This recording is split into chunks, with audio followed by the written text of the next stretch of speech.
The two primary reasons that we first started the Shanduka Black Umbrellas program was, on the one hand, to address the low levels of entrepreneurship in the country.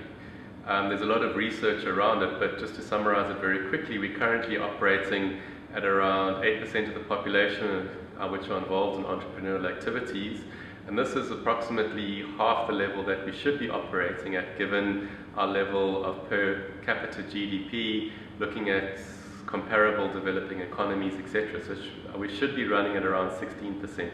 And there's a myriad of reasons why we are operating at those levels. So our focus really is to encourage people to become entrepreneurs, to take up the path of entrepreneurship and try and get closer to that 16%.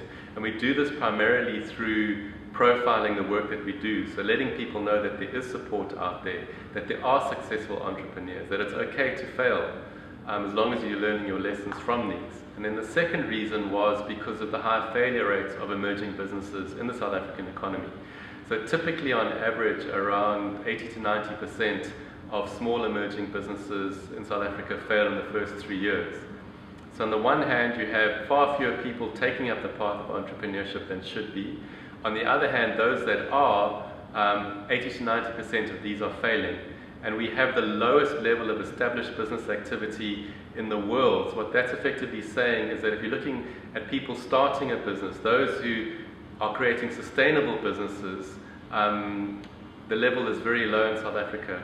And we need to get that higher because it's those companies which create the jobs effectively. Once again, the stats show that startup businesses, so those in the initial early stages, typically 0 to 6 months, only one company out of 10 create a job, whereas your established companies create over 3 to 4 jobs effectively. So we have to get those emerging companies sustainable and creating jobs, and that's the focus of Shanduka Black Umbrellas.